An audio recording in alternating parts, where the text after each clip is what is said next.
你知道吗？过年祭祖这件事，很多人拜了一辈子，却从来没拜对过。不是香不够多，也不是心不够诚，而是你根本不知道有些水果一摆上供桌，就等于把霉运请进家门。我常说啊，中国人最讲究慎终追远，可偏偏就是这件最该用心的事，现在的人做得最随便。你看啊，很多家庭明明年年拜祖先，香火没断过，贡品没少过，嘴上还一直念着保佑全家平安，结果呢，这一年下来，小病不断，钱留不住，家里人3天2头吵架，连原本和气的关系都变得疏离了。你说怪不怪？我当年在部队的时候啊，有个战友家里就是这样，他爸爸每年过年都拜得很虔诚，3生4果样样不缺，可他们家偏偏年年出状况。后来有个老班长看不过去了，跑去他家一看，当场就摇头。你猜怎么着？他家供桌上摆的全是莲雾、葡萄这些东西。老班长说，你这不是在拜祖先，你这是在给家里添乱啊。那战友当时还不服气，说这些水果又新鲜又漂亮，有什么不好？老班长就叹了口气说，年轻人啊，你只看到表面，却不懂里头的道理。你看啊，这就是问题所在。很多人以为祭祖就是走个形式，只要摆上去了，祖先就会保佑。错了，祭祖这件事从来就不是走形式。老一辈常说，拜祖先是在和家运打交道。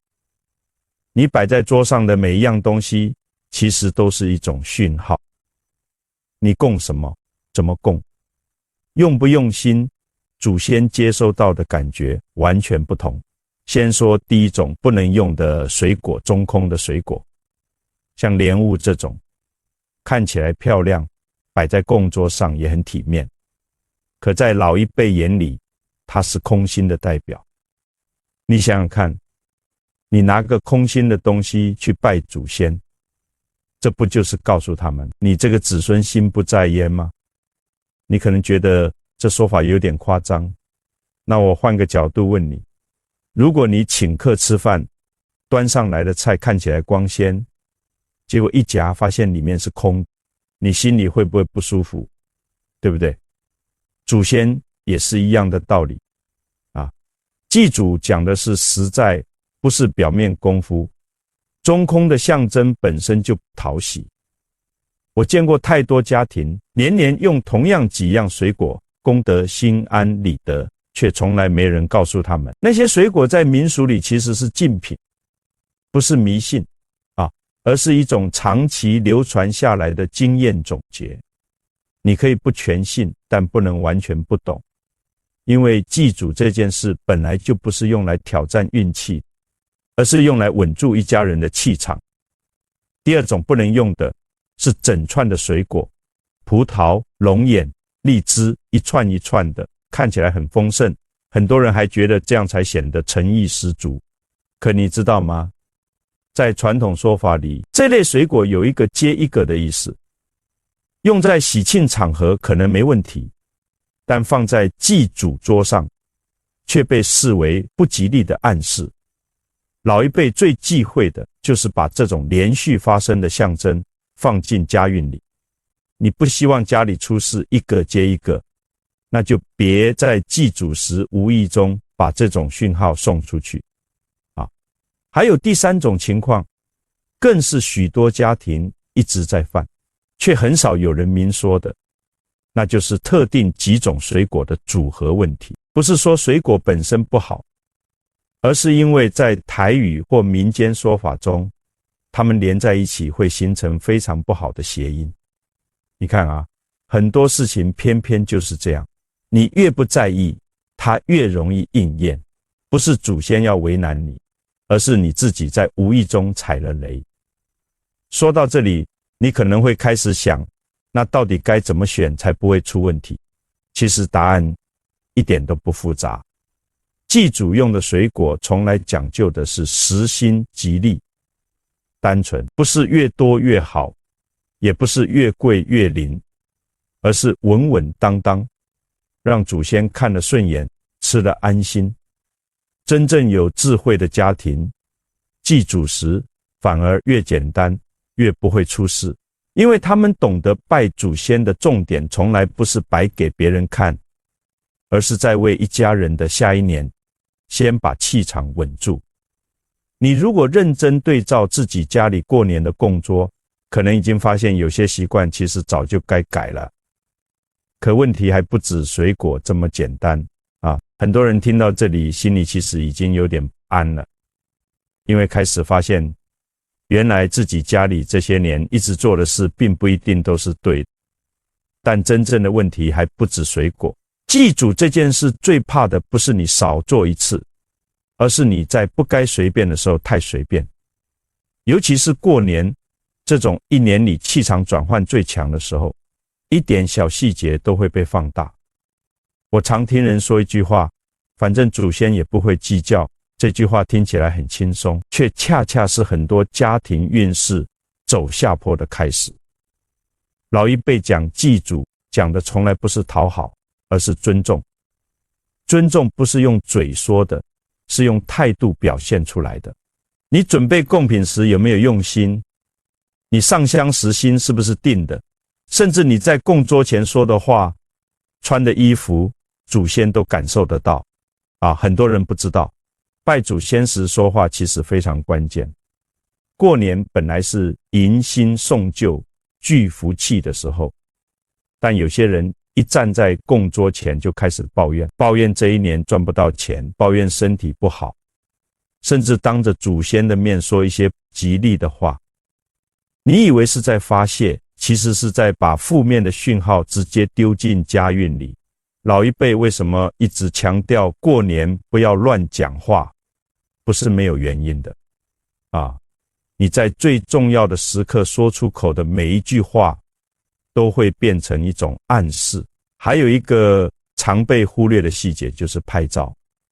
现在人人手机不离身，什么都想拍，什么都想记录。但祭祖不是打卡那是一种非常私密庄重的仪式。你一边上香，一边拍照，甚至传到群里分享。这在传统观念里是对祖先非常尊重的行为，不是说一定会出什么大事，而是这种轻慢的态度。久了之后，家里自然留不住安定气。穿着也是一样的道理。过年穿新衣是喜事，但祭祖的时候却不适合太张扬、太喜庆。红的刺眼，花的夸张，看起来热闹，却和祭祖的气氛是冲突的。祭祖讲的是沉稳，不是热闹。很多老家庭都会在拜完祖先之后才换上喜庆的衣服，这不是迷信，而是一种分寸感。懂分寸的人，家运往往也比较稳。再说到贡品本身，很多人喜欢省事，拿冷的现成的东西直接拜，甚至把冰箱里的剩菜端出来就当贡品。可在传统里，拜祖先最基本的原则就是拜生食，不拜冷食。不是因为祖先吃不到，而是因为这代表你根本没有为这件事付出时间和心力。贡品一定要是熟的、热的，哪怕简单，也要让人感觉到这是专门为祭祖准备的。还有一个细节，很多年轻人几乎都不知道，那就是碗筷。供桌上没有摆碗筷，或是随便摆几副，其实都是不完整。传统里讲究要摆好碗筷，让祖先像在家里吃饭一样，这不是形式，是一种态度。你连基本的待客之道都省略了，又怎么指望家里运势会被好好照顾呢？讲到这里，你可能会发现，真正影响家运的从来不是你拜的多不多，而是你有没有把这件事当成一件值得认真对待的事。很多家庭不是不敬祖先，而是太习惯到忘了敬畏。可偏偏就是这种习惯，越容易让问题慢慢累积。等你察觉的时候，事情已经发生了。我跟你讲啊，过年祭祖真正重要的，从来不是记住多少条禁忌，而是你有没有搞清楚一件事，你是在跟谁说话，又是在为谁准备这一桌贡品。很多人把祭祖当成任务，年年照做，却从来没真正站在子孙的位置，好好想过这件事的意义。祖先不是来挑你毛病的，也不是来考你有没有背熟规矩的。他们要的其实很简单，就是一个被记得、被尊重、被认真对待的感觉。为什么老一辈总说祭祖宁可简单也不要乱？因为乱代表心福。你水果买的再贵，菜色摆得再满，如果心不在这里，那一切都只是表面。反过来，如果你明白哪些东西该避，哪些地方该收敛，哪怕只是一桌家常菜，气场都会不一样。家运这种东西本来就不是靠堆出来的，是靠稳出来的。你仔细观察那些家里比较顺的家庭，通常都有一个共同点，他们对祭祖这件事从来不张扬，也不敷衍。他们会避开不合适的水果，不是因为害怕，而是因为懂得分寸。他们不会在供桌前乱讲话，不是因为被吓到，而是知道什么话该留在心里。他们不拍照，不嬉闹，是因为心里清楚，这不是热闹的时候。久而久之，这种态度会变成一种家风，而家风才是真正影响后代最深的东西。很多人问，祖先真的会因为一盘水果、一句话就影响一家人的运势吗？如果你用奖惩的角度去看，当然会觉得夸张。但如果你换一个角度，把它当成一种提醒，一种回馈机制，就会发现这些细节其实是在帮你校正方向。你愿不愿意慢下来？愿不愿意认真？愿不愿意对自己的根源保持敬意？生活自然会用别的方式回应你。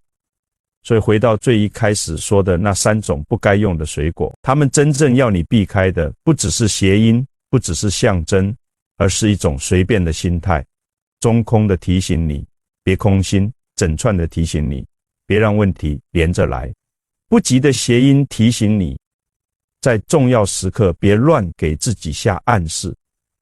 这些东西听起来像传统，其实都很现实。如果你愿意今年过年开始稍微调整一下，不用大费周章，只要把该用的拿掉，把该静的静下来，把心收回来，你会发现整个家的氛围真的会不一样。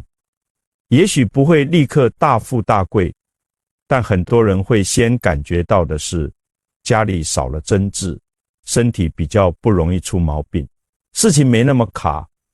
这些改变往往就是从祭祖这种最容易被忽略的地方开始。说到底，祖先要的不是贡品本身，而是你有没有记得自己从哪里来。你记得根，家就稳，家稳了，人自然顺。